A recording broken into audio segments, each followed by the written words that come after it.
hot as fucking balls. Yeah. Metal. I'm not sad. I've had a good time.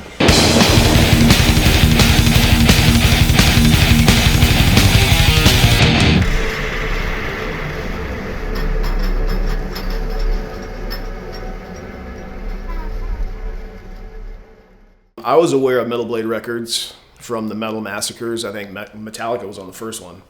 I can't remember who the big one was on the second band, but we were on the third one.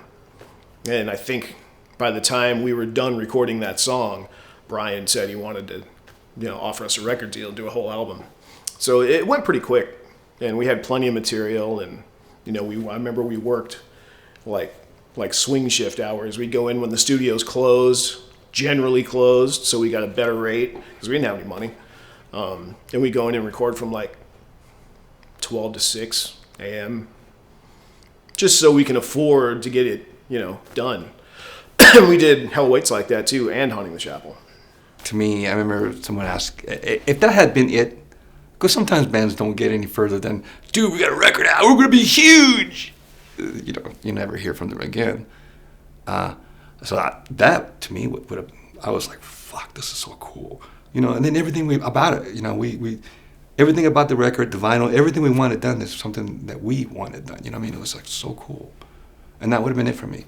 The first time I was holding Show No Mercy back then, it probably would have been an LP and a cassette.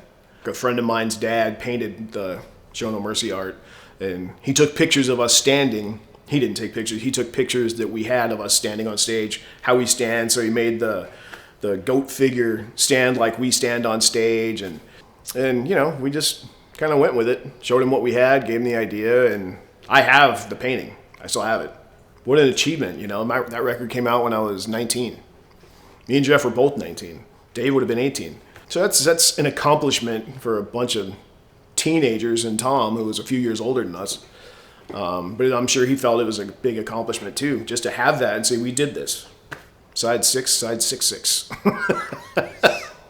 Isn't that clever?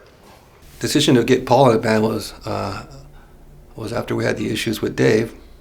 So we needed to find a new drummer. We auditioned drummers, and Paul was the top-ranking drummer.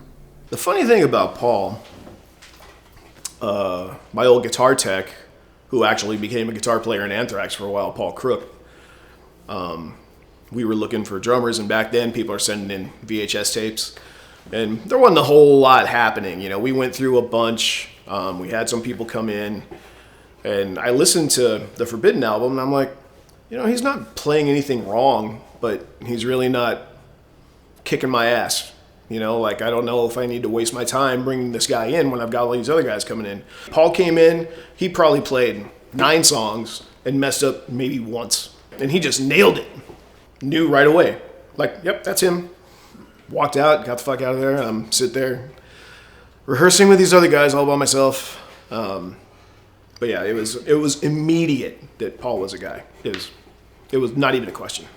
Paul came in and he knew his shit, which is like it's one of those where you just start jamming and you're like, you don't even, why? It's like we don't even need to see the next guy, and scratch all the other guys for next week because this is the guy right here. The minute he showed up, he did his shit where I was kind of like, fuck, I'm done. This is cool. This guy's good. Now let's see where he's at, kind of thing, So, and he was on the same track as we are, so it worked out. My friend called me from my house and said, hey, you wouldn't believe who called the house, and it was Slayer's manager, Rick. And I'm like, well, okay, he's like, yeah, he wants to know, if you want to come and jam with the guys, like, he wants to know if you want to audition. I'm like, and this was the day after. I just left my band. So I'm just like, okay, wait a second. I'm like, you kidding me? I thought he was joking, Like, you just it's not real. But gave me the number, I called Rick, we talked. And I'm kind of leading into how I first met the guys and everything. We talked on the phone. He asked me how long it would take for me to prepare to come down and jam 9 songs with the guys, and they would give me a list of songs. And I told him, give me 2 weeks. So 2 weeks later I came down, and I was very nervous because I was a Slayer fan. So I was, and Slayer was also one of the main musical influences that I was infusing all the time into my band without trying to sound like them. You know what I mean? There was other Bay Area bands like Exodus, and we kind of tried to take everything that we liked. Obviously, it was influential, and Slayer was a solid influence, like along with Black Sabbath for me. Two people in my life that really kind of like I met immediately that made me go, wow, that gives me like this cool like vibe was Ronnie James Dio and Tom. And so when I went to the Slayer studio, Tom was there right when I got there, and I walked up, hey, Paul Bostaph. He had this big smile on his face. Tom Araya. We just talked for a few minutes, and and then I went in and started like getting the drum set together, and so I started practicing on the drum set and warming up. I figured like they're a professional band, they're huge, and I don't want to waste their time. I'm going to be ready when they walk in the room. So I'm in there and I'm jamming and just working on stuff, and just all in big. I had this big 38-inch gong behind me. I'm like, okay, how do I use that? And just figuring it out. And so a couple hours go by, and I'm still out there in the room. So then Kerry walks to the door, to the front of the riser, shook his hand. He's like, well, hey, Paul Bostaph. He's like, Kerry King. He's like, you ready to kick some ass? I'm like, yeah, man. So Kerry walks out. I'm like, cool. All right, man. About ready to get going. So I'm still doing it. And then Mark Workman comes out probably about 15 minutes later. He's like, hey, would you like to meet Jeff Hanneman? I'm like, yeah, I'd love to meet Jeff. And Mark goes, hey, Jeff Hanneman, Paul Bostaph, Jeff Hanneman. And Jeff just looks at the TV and goes, huh? And I'm like, okay, I guess I just met Jeff. Played every song through one time, went through that part, and we were done. And then, so I look down, I'm thinking that we're going to play the songs through again, and all the guys like take their guitars off and give them their techs. And I'm like, well, I guess it's over. Because I figured like they didn't want to jam with me anymore. They heard what they wanted to hear, and because I messed up that part, it was done. Well, I walked down up that big old ego ramp, and first guy that was there was Tom. He had this big old smile on his face.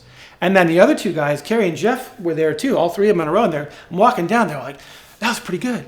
And like shook my hand, and we went, and after that went to Fridays, which was another story in and of itself. We spent a lot of time there and just connected. But that's a lot of stuff. Am I done? No.